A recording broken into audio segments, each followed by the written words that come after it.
So you're a fish company based in Wenatchee, where your product's coming primarily from Alaska. Yes. Does that sound surprising?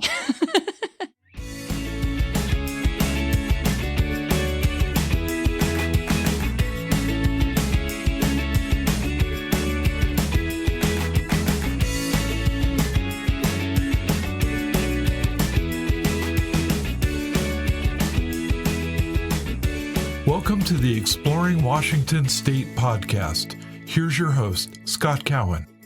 All right. So today we're going to talk fish. I'm not going to talk fish. Well, I'll ask questions, but Sena's going to tell us about fish. So Sena, tell us about you first, and then we'll talk fish. All right. No problem. I've been talking fish my whole life. My grandpa was a fisherman out of Ballard in Washington. He's from Norway. His uncle, his brothers came over from Norway. He's from Norway. All the brothers each had a boat, all down at the locks. Okay. So I'm very familiar with the. So I'm going to interrupt you. We're off the rails within the first 30 seconds. My daughter, Mackenzie, did her senior year of high school in Norway. So I know she'll want to know this question. Where in Norway was your grandfather from? I want to say. You're going to stump me on that one, which is actually embarrassing. I want to say Oslo. Okay. That's fair. We're going to have to fact check me now. If we're going to fact check you, we're going to. My parents will fact check me right away. There you go. Look for comments below for fact checking. Okay. So I'm sorry. So grandfather came over and with his brothers, and they had Ballard locks in that area. That's right. Okay. And his wife, my grandmother, is from Sweden, so she would want me to say that. Okay. Okay. So going to my grandparents' house, binoculars on the windowsill as boats come and go from the locks. They're looking at who's there, what's going on. They're very much in the Ballard lifestyle of fishing.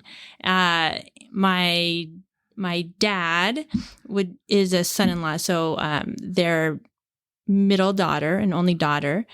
When she got married, Mary, I'm sorry. Now I need to speed up. We're going to take an hour here. No, that's okay. Let's get the backstory because this is actually kind of interesting. My dad got involved as the son-in-law. So he married my mom and then got an opportunity to fish on the boats. And like I said, at that time, it was basically a family of boats. Mm-hmm. He was moved to my grandpa's brother's boat when it became time for the succession. Mm-hmm. They just managed it that way. Sure. So he started running a boat, and his career, he fished the Rida, which was my great uncle Otto's boat. Okay.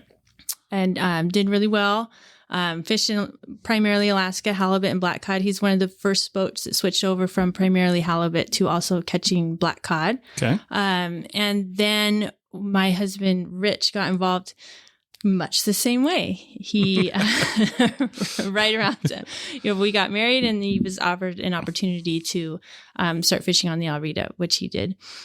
He fished on that boat for 10 years and then went into salmon. So that's the long, short story. Okay. So a question I have is, how big was the Rida?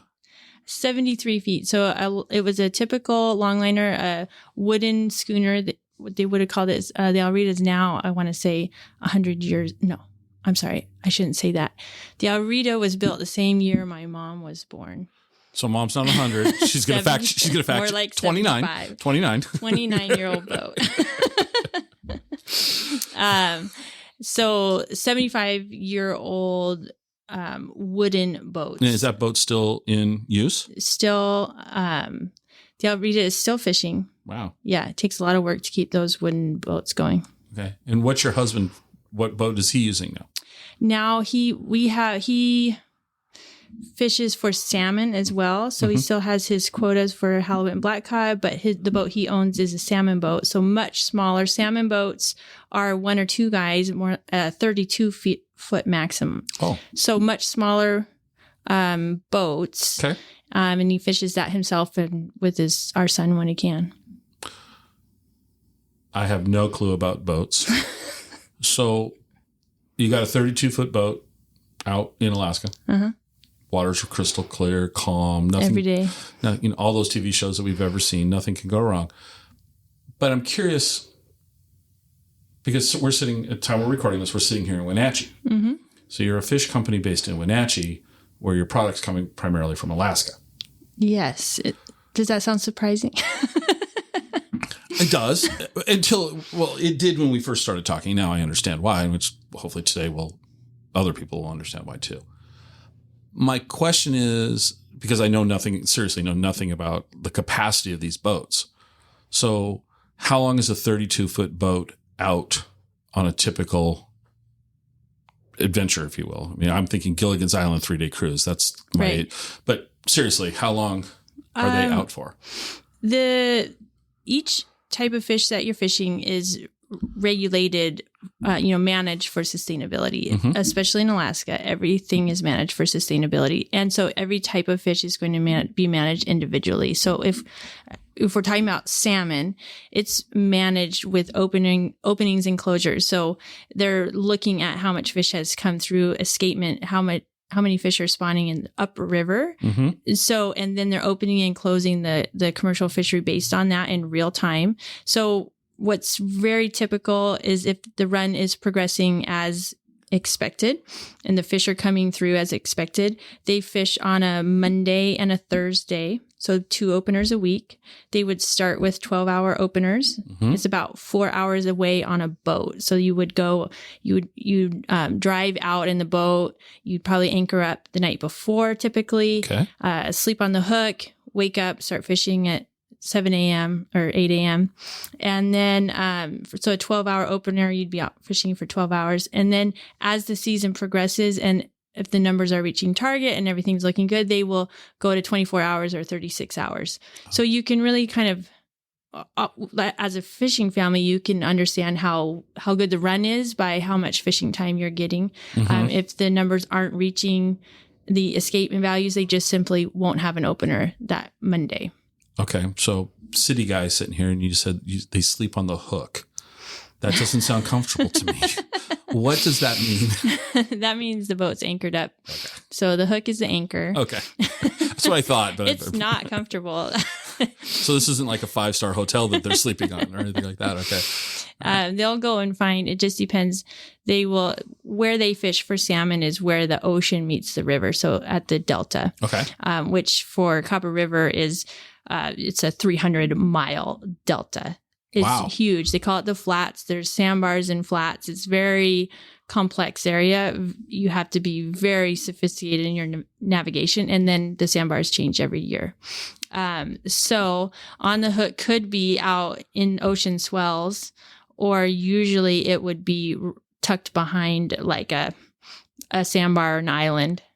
And, but it can be a little bit wilder than you expect. You're not encouraging me to go try this. Okay. So we're talking Copper River at this point. That's right. Copper River has been marketed. I'll go that direction, as kind of one of the preeminent fish. Premium. Yeah. I mean, Alaska, you see, if you look at the Seattle Times, the first load of them coming in on Alaska Airlines, it almost looks like they're putting them in first class seats. I mean, it's just, they make a big deal out of it. Absolutely. In your opinion, what makes Copper River salmon premium? Well, it is a big deal. I know that it is, some people like to wonder if it's hype, but I would say the main thing is that, well, first off, we'll start with they're the first salmon to run. So the reason you see them on first class coming down on Alaska Airlines is because basically it's like the bell ringing of Alaska fisheries for the season. They're the first fish to spawn. And so they're the first fish to run. And at that time, they're the only, first and only available in the world. So that's what makes it a big deal, just on availability.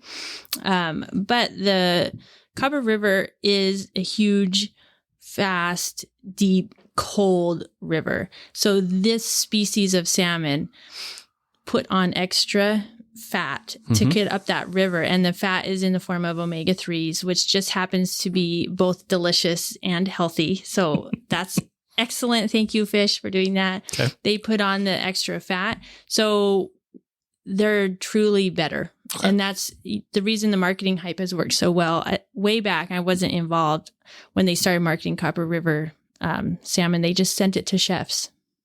And the chefs just started raving about it because if you taste it, it is that good. Okay. So that's Copper River salmon. Your husband fishes for other varieties of fish as well. We do Copper River. That's at the mouth of the Delta. And then Prince William Sound fish would be other wild Alaskan salmon that's not Copper River. Okay. And so how long does that season typically run for? Well, that, like every question about fish is... I know. Lots of variables. The permit that Rich fishes and the fish that we sell, there's actually 5 species that run. Okay. So you're fishing in the beginning is Copper River Sakai, and alongside is the Copper River King. They run together. Okay. And then you have Copper River Coho in the fall. So that's your 3 Copper River species. You also have then in the Sound, Prince William Sound, Sakai, King. So that's, and then your pinks and your chums. So you're fishing in total at least 5 species. So when they're not fishing one, they're fishing another. Right. I can't even remember the question. So how long is the season? So coppers are the first. Coppers are the first. That starts mid-May. Okay. And then, for example, my husband just got home last week. Okay. So the end of September, they'll fish coho basically until the weather gets real bad and it's starting to snow up there. So okay. So then the rest of the year, he just sits around and does nothing. Eats bonbons. Perfect. Okay. And then that's when you get to work. Works on his honey-do list. Okay. He's going to kill me for saying that. Okay. But so that's kind of his part of that's his role, is he's the provider of the fish for the company. How's that? Is that a fair statement? I mean, not his only role, but that's. Yes. He fishes. And then he also, within the last 3 years, we bought the small custom processing plant that was cutting our fish. Okay. They were going to go out of business. We wouldn't have had anyone to cut our fish. Okay. So it's a big deal in Alaska if you can't find someone to process your fish. So we bought that small business and started a premium custom fish processing business. Okay. So we process ourselves everything for Sena Sea, plus other small businesses up there, people, commercial fishermen or sport fishermen. We do a lot of custom processing. So really that really premium processing that was basically lacking up there. So okay. So we do that as well. So he keeps himself really busy, basically from April through October, because we have to throw in halibut and black cod fishing in there too. Right. So April, October. So 6 months of the year, he's working double time. Yes, at least. In the off season, as far as the company goes, what does he do? He keeps himself amazingly busy, but basically he helps out where he can. We're still shipping for Sena Sea year round. Mm-hmm. So he helps out where he can with that. We used to do a lot of farmers markets. I'm sure we'll get to that. I used to have him schlepping farmers markets when he wasn't fishing, which people love. But since he runs the processing facility now, that takes up a lot of his time where he's still, working with customers and getting ready for the next year. Okay. We've totally skipped over your background, though. Oh, yeah, we should do that. So I had a plan. I said jokingly. So let's talk about your background, because not only were you born into a fishing family, you have food background. That's right. So my dad was a fisherman, and my mom, much like me, ran her own business and had 3 kids. And she owned a health food store. So we grew up with healthy eating. And where did you grow up? That'd be on Vashon Island. Yeah. In the Puget Sound. So food, fish, all of that very interconnected for me. So when I went to school, I have a degree in nutrition and food science. Okay. For my undergraduate. And then at that time, I moved into the more food science arena, away from kind of the R&D nutrition in a hospital. So then I have a master's degree from Oregon State for food and fermentation science. So at that point, I wasn't thinking I would go into fish. It just happened to be that when I got my master's degree, you need to be under a research scientist, advisor. And I was looking around, and there was this advisor in the fisheries department, and he said, looking for somebody to be comfortable going out on a boat and doing work on fish. And it was like, oh, no brainer. I sent one email. Oh yeah, I fish on my dad's boat in the summer times, go up to Alaska and this and that. And it was like, oh, no problem. So I got my master's degree there working at the Astoria Seafood Lab, which was really cool. So what is the Astoria Seafood Lab? I jokingly say Oregon's dead to us for this show, but we're gonna give it a pass this time. But what went on at the Astoria Seafood Lab? So for my program, Oregon State is big in food science world, which is really awesome. For my program, because it's fisheries and food science, they actually have a whole seafood lab out in Astoria, which would be on the coast from Oregon State. Mm-hmm. And I was lucky enough to be there the first year of the big remodel. So it was a really nice new lab.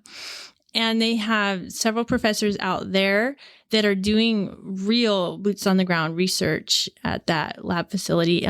The other professor was working mostly on surimi, which would be like fake crab. Yeah, and products like that. So it was really neat because there's so much more than to what you don't realize is going on at a place like Oregon State. Yeah, there's a big, satellite laboratories and everything there. So I actually, I did a year of graduate level classes on campus, and then they moved me out to Astoria, where I did a year of research work. And then what did you do after graduating from Oregon State? Oh, at first I have to say this, which is really funny. The project I worked on was actually quantifying omega-3s in albacore tuna. And what was for the West Coast albacore tuna, which is amazing tuna, by the way. We ate a lot of it as I was sampling. So you weren't a poor college kid eating ramen. I was a poor college kid bringing home these albacore tuna. I had taken samples of with a drill at certain locations throughout. We had like 5 locations in the bellies and locations throughout. And then I'm using those core samples to quantify the omega-3s. Well, I'm bringing home the rest of the fish to Rich, and we're smoking them up. We have smoked bellies. We ate a lot of amazing albacore tuna. But what's really kind of interesting is that research was a project by the West Coast albacore tuna people. They said, hey, we want to promote our fish like Copper River is. Okay. And first we need to know the omega-3s. Then we're going to, put on this big campaign. And so it was really funny because that's how I knew of Copper River through my research. I never at that time imagined I would be selling, promoting, and talking about Copper River down the road. All right. Okay. Takeaways from what you just said. You were drilling holes in fish. You're bringing a lot of fish home. So I have 2 questions. You grew up in a fishing family. You own a fishing company. Are you tired of fish? Me personally now? Oh, absolutely not. No way. Okay. No. All right. Second question then. So you're taking core samples is what you were doing. Okay. Mm-hmm. How does one test for omega-3? I mean, what was the scientific process that was going on there to see what those omega-3 levels were? If you'd asked me this, say, 15 or 20 years ago, I'd give you a really technical answer.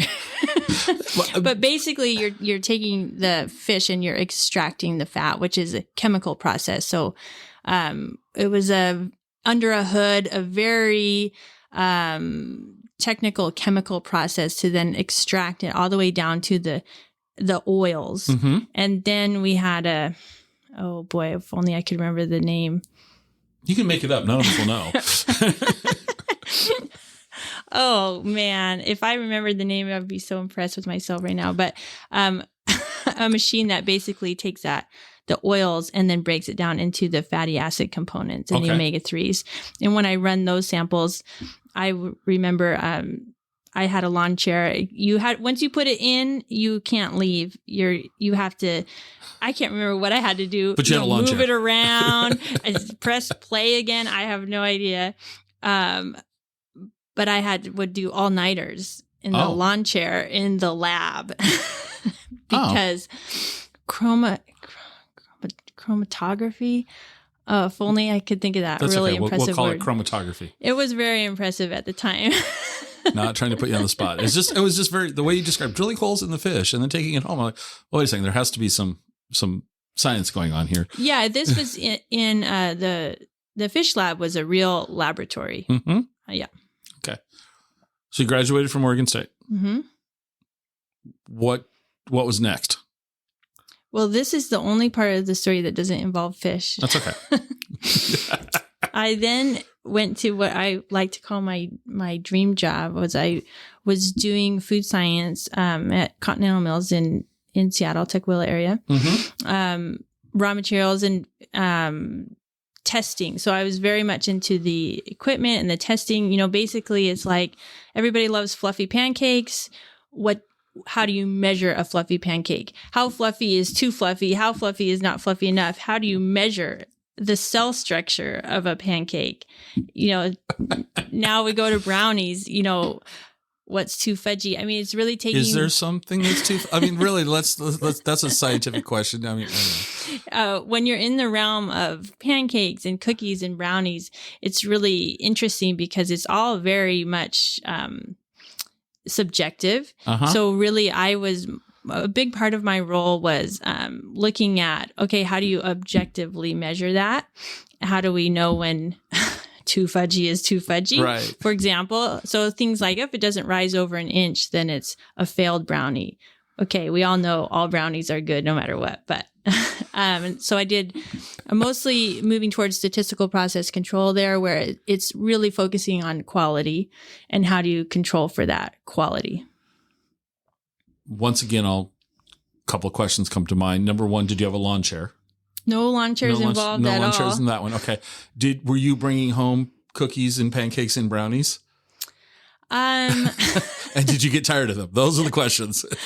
If I had to I would say nothing compares to the Albacore Tuna we brought home. Although now I take home Copper River King, so I'll take that. You'll take that. But yeah, I took home, let's see, different stuff. I mean, a lot of times, a lot of what we were doing, it goes into a box, but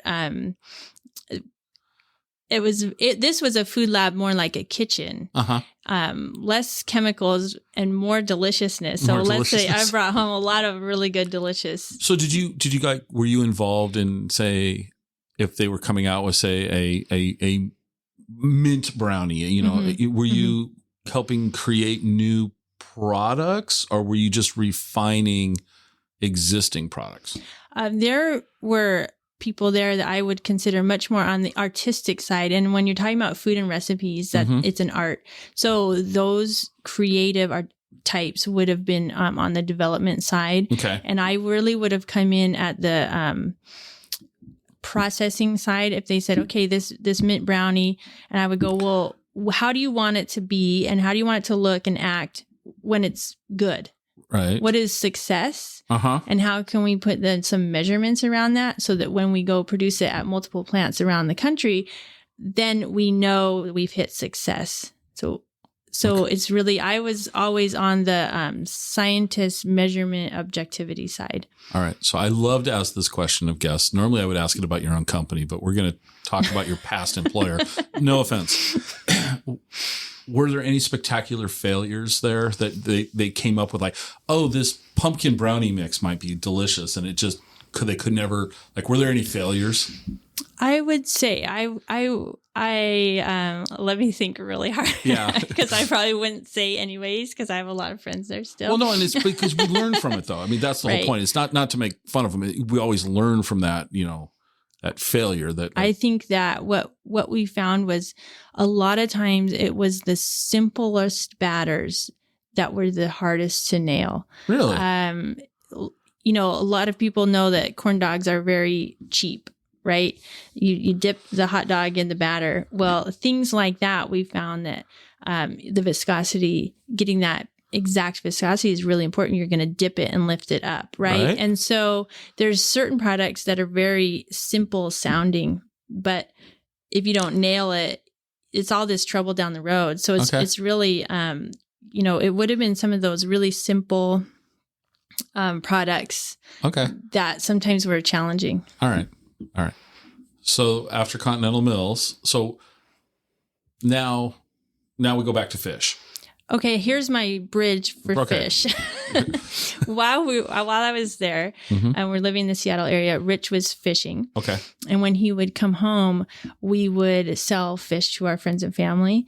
And so it got to the point where, I'm at work and Rich is coming home. Now I have a spreadsheet and people are putting orders in and how many pounds do they want. And so it got to the point where, Rich would spend his first week home driving around delivering fish, and I had a lot of people at work buying the fish, and then he'd go up to Ballard. We have lots of friends and family, so it was getting to the point where him delivering his fish was like a little mini job when he got home.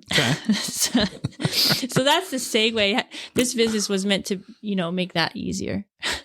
Which is, I say laughing because now we work this business 365 days a year. And extra on leap year. So how did you come up with a name? Oh, well, Sena Sea is fairly obvious, named after me. My middle initial is the letter C. My middle name is Camille, so my initial is the letter C. But there's more backstory. There's always more backstory. Being in a fishing family, it is traditional to name your boats after your wives and daughters. So my parents have pleasure boats.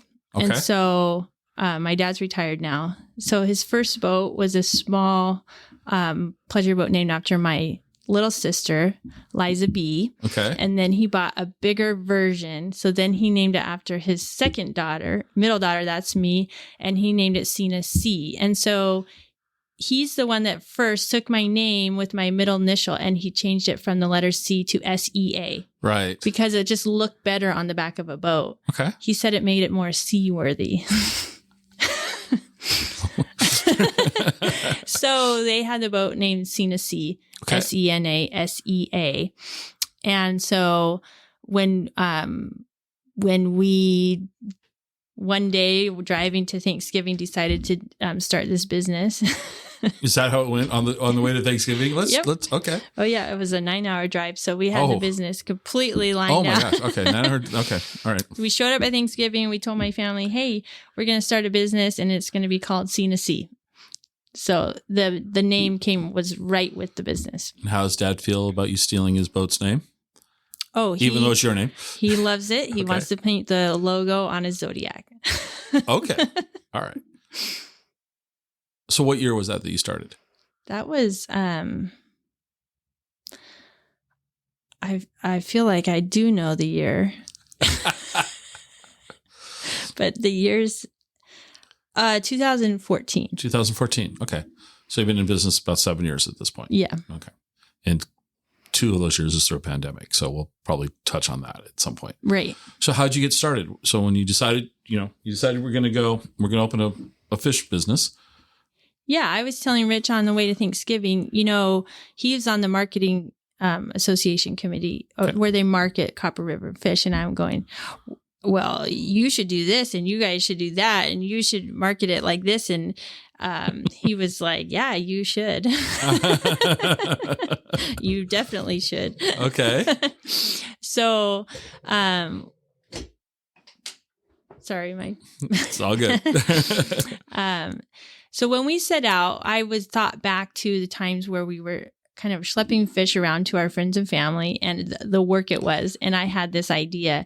We'll put a website up and people can order fish and we'll figure out how to ship it. Mm-hmm. And it will be easier on us to get that fish out. I'm a logistics quality, like you've heard before, mm-hmm. this. So it's all about how to get the premium fish that we have in our freezer and had at that point. I mean, we'd been fishing for 20 years and mm-hmm. we've always had premium fish in our freezer. So really taking my food science background into account was how do we get, what's the most premium way? How do we get what we're accustomed to into other people's freezer on a consistent basis. And so it really kind of started from there is what's second best to us driving around the state, hand delivering our fish. And so that's how we started a website, and the idea was we would ship, which we did. We started the website that night that it went live. We were like, woohoo, pop the champagne, and like this business is officially started, and it was crickets. We were had never done this before, had never started a website before. Very much like, okay, what now? So luckily we had a large, Rich and I have a large friend and family group. So probably the most correct thing we did was put it out. We sent it on our personal emails out to our friend and family group. Hey, we did this thing. We started this business. Check it out. Go on the website. And that first summer, we knew personally 95% of the orders that came through, which really helped because there was a big shipping learning curve. Sending frozen fish, turns out, is really difficult. We have come a long ways from where we started, but it's very technical. We're always fine-tuning, and we definitely didn't nail it coming out of the box. No pun intended. Okay. So let's talk about shipping today then. Let's just jump around here. If somebody were to order a box of fish from you, wherever they may be, somewhere in Washington State, somewhere not in Washington State, what's the process? So we love shipping to Washington State, but we also ship nationally. So we ship to Florida, we ship to New York, we ship quite a bit to New York, and we ship every box. We still have that real premium quality in mind. So every single box, we want them to open up and go, oh my goodness, this is amazing. So we have cube cardboard boxes because cubes are the most efficient to keep cold, the most efficient shape to keep cold. Okay. And then we have insulated foam. So we have sustainable foam that we're really proud of because we fish sustainably. Our business is about sustainability. It's important to us that we do our best to, we don't use styrofoam. We're using sustainable foam and doing kind of what we can there. So you'll see a sustainable foam. It's made out of cornstarch. When we first got it, my kids were so excited. I told them, you can eat it. And so they do. They walk up and take a bite out of it. And now I have to tell them, hey, please don't do that. For one, it doesn't taste good. And two, those are pre-cut to the right size. So how did you find the sustainable insulated material? That came to us through more of our friend and family network. That first year, as we're really, I don't want to say struggling, but working to figure out how to ship frozen fish. It was just through our friend network, which we have a lot of a big friend network. And in his job, he's an engineer and he's a packaging engineer. Okay. Anyways, for a big company in Seattle. And so he used his network and helped us find this company. And it was a really cool, really good fit. And they've been really awesome to work with. So we kind of work with the sizing. They did some testing for us. And since then, we have suggested them to other people. We're very open. We're not secretive about what we're doing. And it's important to us to see less styrofoam. So we're spreading the word about them to anybody that will listen. So it's basically what we call it. Would it be biodegradable? Biodegradable. And then the cardboard's recyclable. Yeah. Okay. Yeah. The foam dissolves in water or it's compostable. Okay. And then cardboard. Right. So it's packaged here. So I guess one thing we haven't talked about yet, a lot of things we haven't talked about, but as we're recording this, we're sitting in Wenatchee, which seems on the surface to be an odd place to have a fish company. What was the decision to open here? Well, Rich and I grew up in the Seattle area in Puget Sound. And so basically, we like to call it the sunny side of the mountains. We just love the weather here. Okay. It's all the seasons. We love, we love winter sports because if you think about our lifestyle, that's when Rich is home, and we have our family time is winter time. So we ski and snowmobile and do a lot of cross country and winter sports. Okay. So we love being in the snow. And then Rich jokes because, he's in Alaska all summer, which is basically like winter, or it rains almost every single day, even in the summer.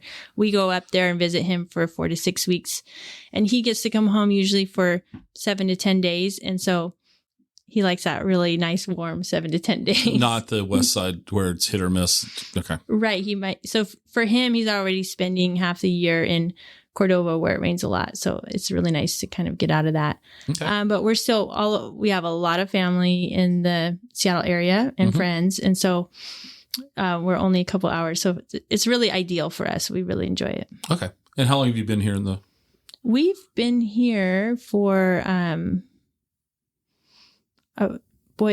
10 years, 10 to 15 years. Okay.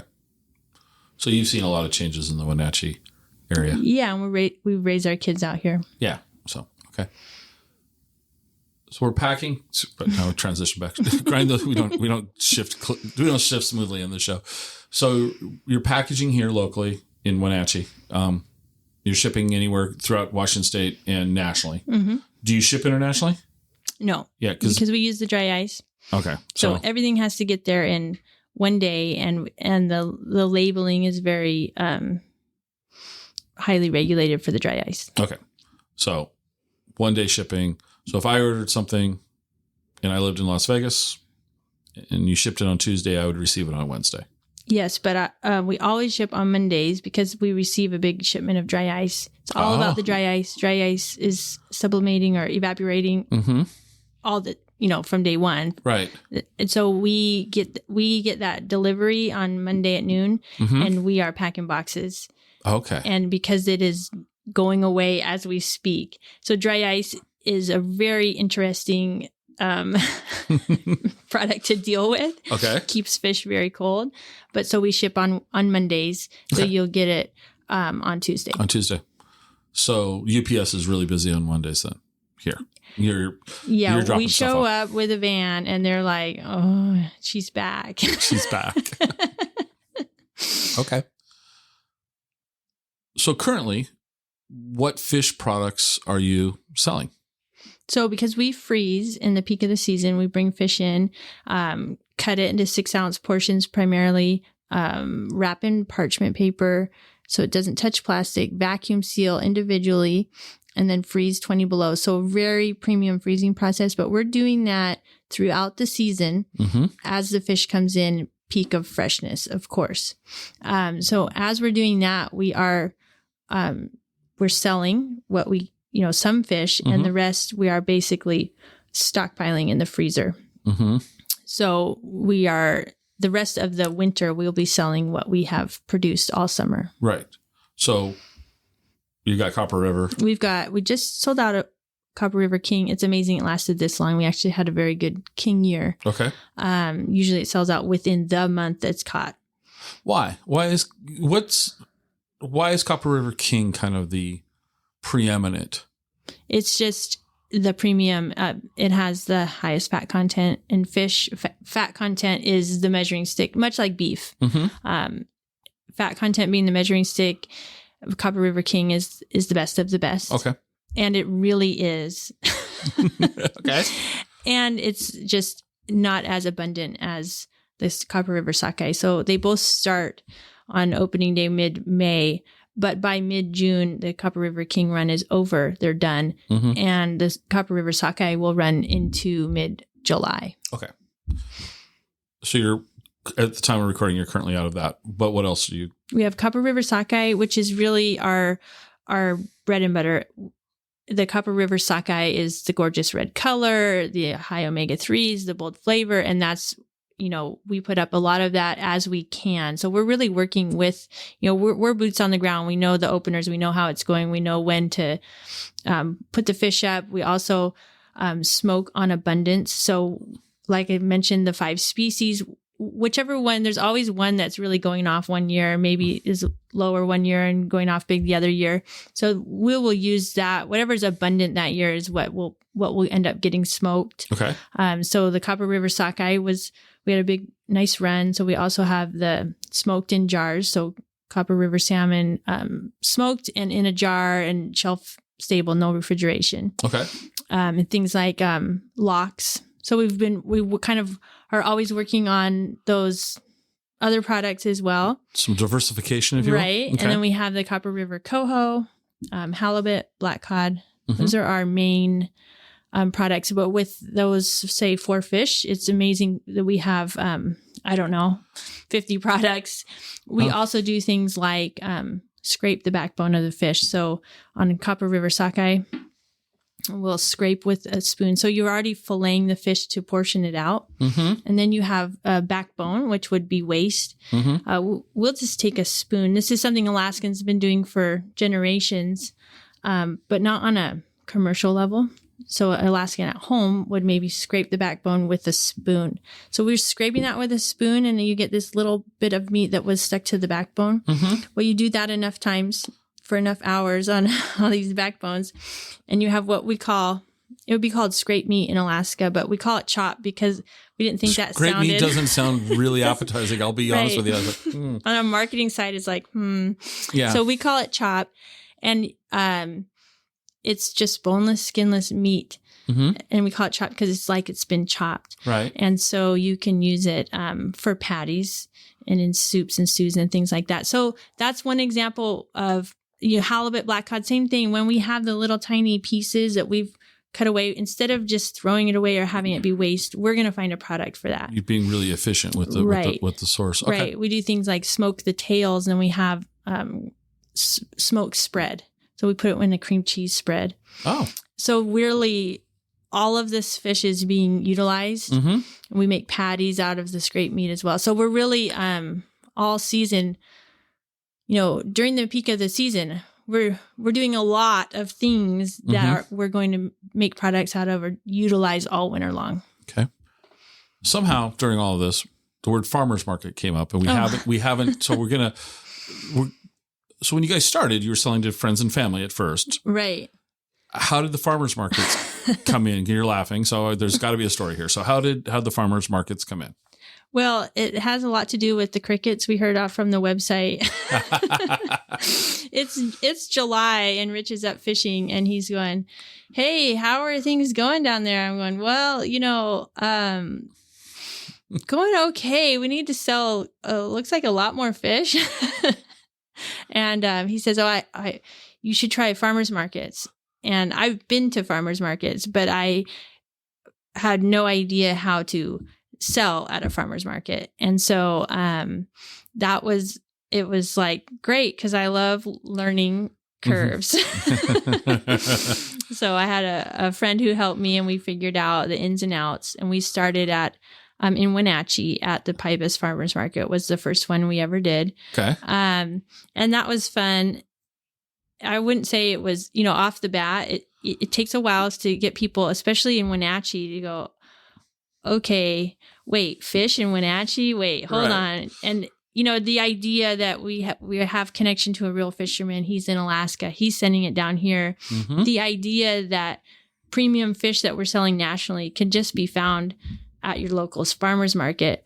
That took a minute, but now we have a real following there. Okay. We've kept up with that one for this whole time. So it's really to think about where we started there, and the following that we have now is really incredible. But that worked well enough that we said, okay, let's do this. And we started doing other Seattle farmers markets. We did Wenatchee and Roslyn, and we did several in Seattle. Mm-hmm. We did the University District, West Seattle, Mercer Island, a lot of farmers markets, Capitol Hill, several others. And at the peak of our farmers marketing, we were doing sometimes 12 in a week. That's a lot of farmers markets. We had help run them, but it's a lot of work. My kids, we go up to Alaska in July usually and fish on the boat with dad and things like that. And then we come back and they'd be going to farmers markets with mom. They got a real good education on what it takes. Uh-huh. We were working really hard. I tell the kids, I mean, you're up at 4 a.m, loading up the car, getting ready. It's a full big day. I would tell the kids when we're at the market, look around at all, every vendor here. These are the hardest working people you will find. They are working hard. So a question, because you brought up the kids. How old were you when you first went fishing? How old were you when your dad said, come on the boat, go out and sleep on the hook? It's real different for me than for our kids because my dad was on long liners. So there would be a crew of 5, and these are not just like, hey, yeah, I'd like to try fishing. These are career fishermen, and these are valued spots on a boat, and you're going up to Alaska. So we went down to the boat a lot when we were young because my dad worked on the boat every winter, all winter, and you have to go check on the boat all the time. Okay. And so we were on the boat a lot, but the first time I went fishing on the boat, I would have been this summer when I was in the summers of high school and college. Okay. I would go out. Sometimes he'd fish off the coast of Washington. So I started doing that. And then I'd fly up to Alaska, take a trip. And then a lot of time we'd time it. So I would take the boat ride down the Inside Passage on the Rida, which was fun and considered quality time. Right. So how long's that? It takes about a week. Okay. So how about your kids? How have they, you mentioned earlier your son goes up fishing. So how old were they when they started going on the boat? I mean, did you introduce them real young to being around the boats? Okay. Yeah, that is a big part of when Rich made the switch from long-liners to salmon fishing. A big push of that was you're fishing on smaller boats. It really is more of a family style fishing. Okay. We purposely bought a boat. Our boat's considered big. It has a big sleeping area. Mm-hmm. So, and we did that on purpose because we wanted to fish with the family. So, since I think Rich got his salmon permit in 2008, and so we've been bringing the kids up from the beginning. We have stories of the kids in the box. So we take the grub on the boat, which would be bringing the food on the boat in a cardboard box. And then after we've eaten the food, the kids are like rolling around in this cardboard box. Okay. And coloring in it and things. We have photos of our youngest sitting on the galley table, strapped into her little, a high chair that sits on the table and a little tray. And she's sitting there eating her little green beans. And in the back is an iceberg floating by. Oh my gosh. Do the kids like fish? Oh yeah. Okay. Well, So farmers markets you were doing see, I warned you we bounce around a lot. No worries. Listeners are kind of like, so you were doing 12 of those. That seems like a logistical nightmare. That's a good word. Well, the elephant in the room for all these episodes has been the pandemic. Everyone's right. Adapted, pivoted, whatever word you want to use. For your business, what happened during the pandemic? You weren't doing farmers markets. Website could still work during the pandemic. You could still ship boxes. I mean, maybe the pandemic was good for business. I don't know. But it curtailed the farmers markets. Right, for sure. So how have you guys adapted, that? The timing, I'd say, worked for us in some regard because we'd already had, by the time the pandemic hit, we'd had over 5 years of shipping perishable good experience. Right. The website is running well. Even when we were putting a lot of work into the farmers market, the website and shipping was never forgotten. I was always really working that. I put a lot of personal energy into that side. So to that end, when all of a sudden, the farmers markets we'd already scaled back several markets. So we'd already scaled and we're really having we were at our favorite markets. Mm-hmm. But the shipping was working. Okay. So that is, I think, the biggest benefit for us was that pivot was moving to something that was already proven and successful. We didn't have to scramble and figure out how to ship fish really quick. Okay. How to convert our website. We already had a website. We had it going and was like, hey, why don't you just, we're not going to be at the market. But mostly that was about, our staff, and we had market vendor, booth operators that weren't comfortable. So as soon as it was all based on their comfort level, they weren't comfortable going, and the markets are shutting down. All of that was like immediately back on our website, and hey, we can ship it to your door. All right. And a lot of people appreciated that. We those times, I mean, everybody has these memories of the early times of the pandemic. We were shipping as a family. So me, Rich, the kids, we were shipping still every Monday, just like we always had. Our orders, quadrupled overnight. Oh.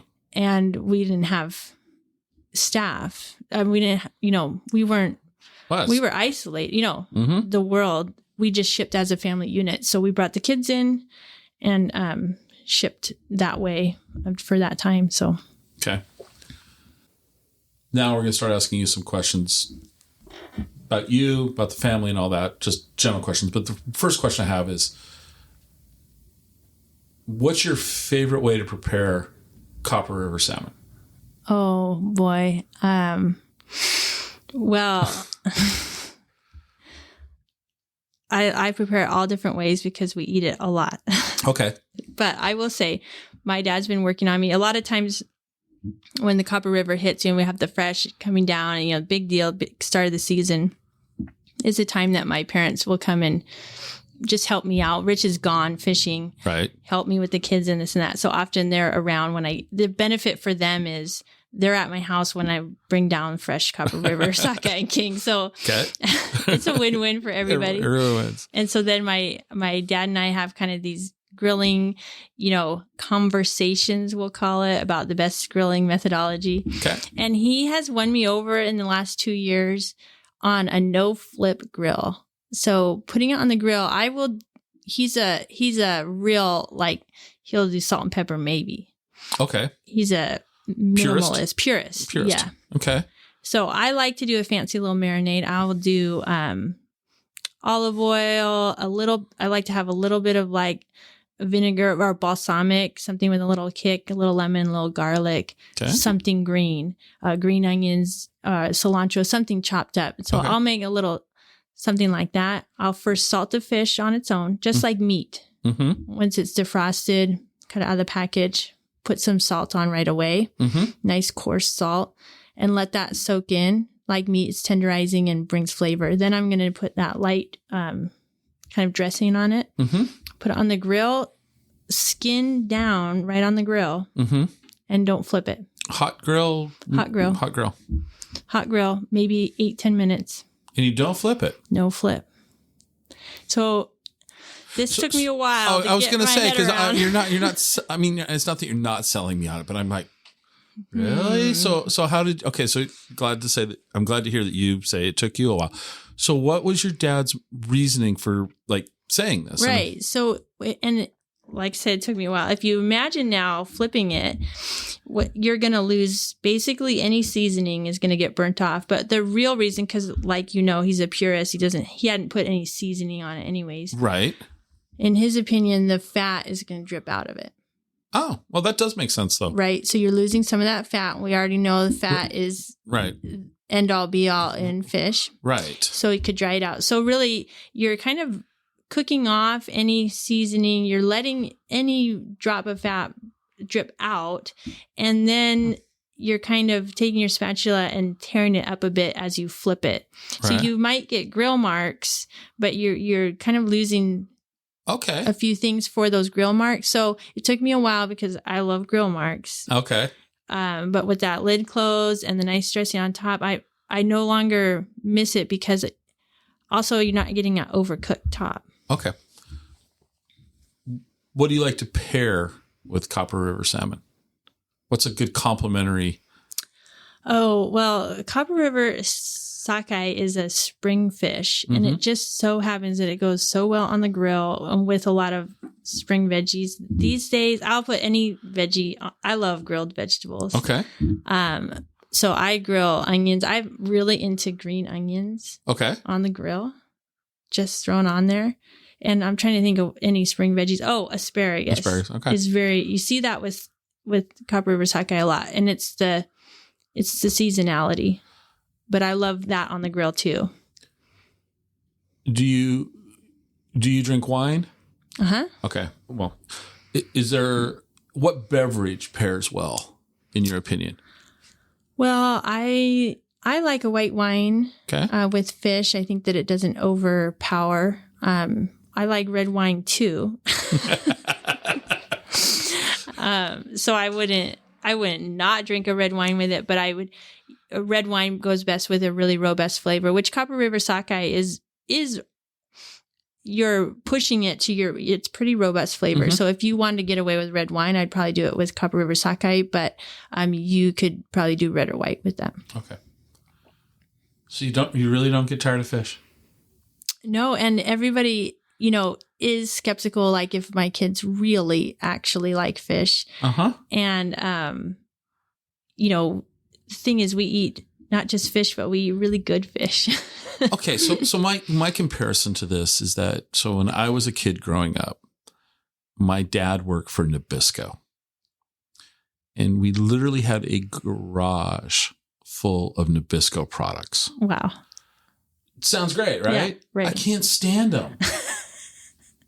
It's because I would come home from school and literally go out to the garage and go, I'll have this, and I'll have this. And my friends thought it was the coolest thing ever. And I would gladly trade them for homemade cookies. Right. Because my mom didn't bake. Well, we had a garage full of Nabisco stuff. And so I grew up with unlimited access to that. Right. And I didn't appreciate it. Right. So I'm drawing the comparison in my life to would I get tired of it? Not because it's fish, but you could say any product. So really your kids didn't get tired of it. They're not tired of it. I would say maybe if you went hey, would you like a big steak tonight? Right. I don't cook a big hunk of meat that often. So that's a special occasion. So that might be your home baked cookies. Right. Where it would be oh, yeah. Okay. But when we go out to eat, here's the true test. Yeah. My kids order fish and chips.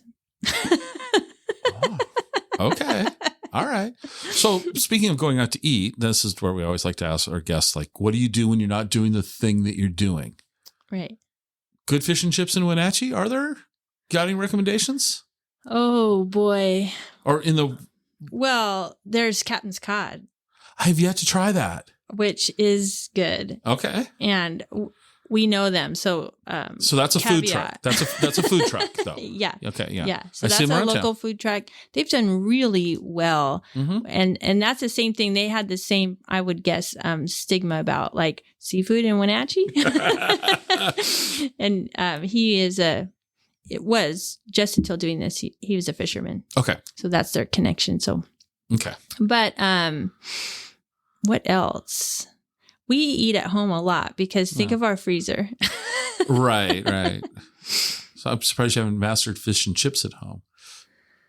Well, I have this one rule where you don't spend a lot of time working on a homemade product that you can't do any better than you can, go out and buy. There's certain things that I used to make homemade pumpkin pie, but I can't beat Costco's. So I'm not going to put the work in if I can't quite hit it. So I do a lot of fish, but not fish and chips. Okay. All right. So you mentioned earlier the winter sports and you mentioned snowmobiling and that. Where's some, I'm not asking you to tell us your secret snowmobiling spots, but where's some good spots? Where do you guys go? Well, we snowmobile up in Iniat. Okay.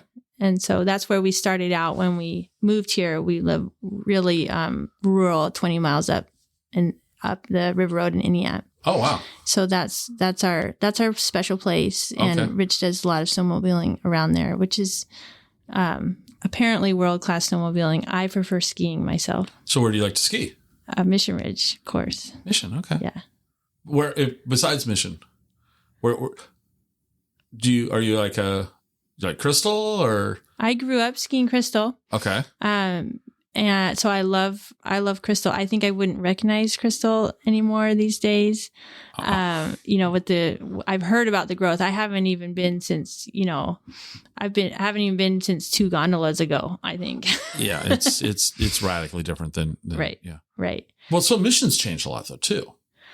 Oh, I think Mission has done a really nice job of really staying true to it. It is a true family mountain. Our kids have learned to ski there, so it's always will remain a special place. Are the kids skiers or snowboarders? We had the kids all started skiing. I told them, okay, I'll take that on. I've taught them to ski lessons, and then our son did want to do snowboarding. I said, no problem, but my job is done. So go figure it out. And he taught himself to snowboard and he loves it. Okay. So that's great. Yeah, skiing never was my thing. Never got the hang of it. The very first time I ever went skiing was up at Crystal. And I don't know, what's the baby chair that they had back? Oh yeah, like the Daisy. Yeah. And I dropped my poles. Sounds horrible. It was abject failure. And I just never really one time I went skiing in Crested Butte, Colorado. And I was taking a ski lesson and we're kind of standing on this berm and somebody came down the mountain out of control, hit me, knocked me off like an 8-foot berm and I screwed up my knee. And I was like, you know what? This just isn't for me. It's cold. I'll go sit in the bar. It just wasn't. Right. Yeah. You kind of have to start young. Yeah. When you're low to the ground and made of rubber and you don't get hurt. Right. You master it then. Right. And then that's, you're a skier for life. Okay. So. What else do you guys like to do for fun and excitement around wintertime?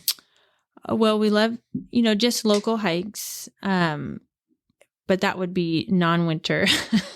So where's a non-winter hike you like? Oh, gall. I don't know of the names. I just kind of know places. Have you ever done the enchantments? Oh, a little bit. Yeah. Okay. A little bit, which I love. My sister's up in Winthrop. And so, and she's an actual hiker. I like to go for little walks. Right. But when we want to do an actual hike, I call her up. Okay. And she's the real deal. Okay. And she takes us out. So you grew up on Vashon. Mm-hmm. You ended up here in Wenatchee area. Your sister's up in Winthrop. Mm-hmm. Where'd the rest of the family go? My other sister is in the Seattle area. So she still likes the gray drizzle rain. Right. My parents are on Vashon. Still. Okay. They have a really great network there. Oh, it's a beautiful place. But they've learned now they just have to come over to see us. They're, next weekend they're going to drive around. They do a route now. They go, well, they'll see my sister in Winthrop and then they'll come through and see us. Okay. So they're having to learn to accept both sides of the mountain. Does your sister have kids? No, she's okay. So the grandkids though, they want to see the grandkids. They're coming here. Right. Okay. Right. Yeah. Or we'll go over there. Yeah, I know. But coffee? Well, I did grow up in Seattle. Where do you like to go for coffee? Don't say home. You got to give me something other than home. You can. I would say I am not a brand loyalist. Okay. So I like to drink lots of different types of coffee. Okay. And I can't even think of the ones, but I would say Pybus because we go there for the farmers market, but I really love for me, it's atmosphere. Mm-hmm. It's where you can go, say pre-pandemic with a friend, chit chat and that kind of stuff. So something new. So I'm the kind that would be trying different. So would you go shops. to Cafe Columbia then? Right. So they're serving Blue Star coffee out of Twisp. Right. Oh, yeah. Which is big. Mm-hmm. They're just moving into a new location. Oh, are they? Mm-hmm. Oh, I've just, I was in Twisp this summer. Have you been to their little coffee shop? I've heard a lot about it from my sister. Right. So they're in this little warehouse space and they got a nice little coffee bar, but it's packed. At the time when we're recording this, they're actually closed for the week because they're moving their coffee bar into their new space just on the same road, just on the other side. And it's this nice, they've renovated a building. Yeah. Good for them. Yeah. And space is important now. Absolutely. Right. So, So when you travel around the state, not that everyone wants to leave Wenatchee, none of us. You see the billboards all around the state. Well, go to Wenatchee. It's so funny. I was over in Tacoma yesterday, and I saw a billboard over there. I was like, geez, shaking my head, going, take those down.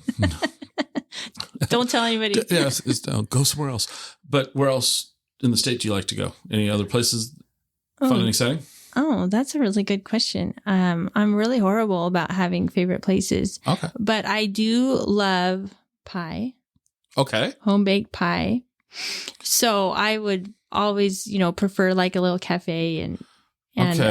I don't do a lot of baked treats, but if I was, say, at a cafe that specialized in a certain treat, I would have to try it. Any places pop to mind? I'm trying to think. I'm horrible. I'll have to come back to that. Okay. It's like asking me dates. What date was it? Okay. So what haven't I asked you? What haven't we talked about as far as, Sena Sea? What is there something we overlooked unintentionally? Oh, God. What? Well, actually, here's a question for you. Okay. And you may not be able to answer this one. So preface, I may be stumping you. What's on the horizon for you guys, for the company? Any plans? You're going to branch out into something else, or that you want to share or could share? I really like just really micro fine tuning what we're doing to be really efficient and good at what we're doing. So, we put a lot of time and energy into, customer care and, relationships and all of that. I think that in terms of a new direction, as I'm talking to a few people about just talking with health coaches, we have this incredible product. I can't make any claims, but we have customers that I'm putting this in quotations. This is on some of our reviews. Magical health benefits. Okay. All right. And these are not verified by the FDA. Non-verified statements. So I think that kind of delving more into my nutrition side and understanding that, it's not just premium fish, but when you're talking about Copper River Sakai and things, you have the high omega-3s. There's a lot of health benefits that I think you can't talk too much about. And I just feel like there's always people looking for kind of the next step on health benefits and what to find. And there's a lot of, that we're there doing this. Okay. What else didn't I ask? Well, I would say, just kind of along that lines, of the nutrition and the health benefits of eating fish is one of our core missions is just to get this premium fish into people's hands. So I think that, I guess one more thing to touch on is our subscription program. Okay. When you go on the website, you can buy anything one time, anytime, but we do offer this subscribe and save. And so this is really cool because you can get a box sent to you every 1 month, every 2 months, every 3 months. Okay. We keep the subscription really, it's not a trick.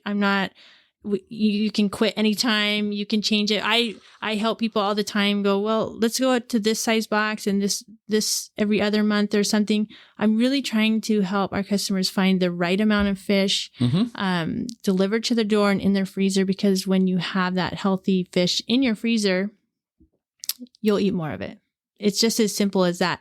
To us, fast food is fish often. It defrosts in the amount of time I can make rice and cooking it up. It really is, it can be really fast, really delicious, really healthy. So that's kind of this mission, is just to find really easy way to get it to people's door and in their freezer all the time without thinking about it. And then they'll eat more of it. And then having the health benefits of eating a high quality fish. Right. Okay. We'll put a link in the show notes to your website so people can check that out. Perfect. We'll absolutely do that. And then I think at this point, I can say thank you for making me welcome here in your space today. And I look forward to following you guys and seeing what's next. Thank you. And I would also say, I would love people to go to the website and then jump on we have a VIP email list. And I'm writing those emails and I'm talking about what's going on and what fish we're catching. So that's a really great way to be in the know on, what's happening and what fish to buy. Excellent. Well, thank you. Thank you.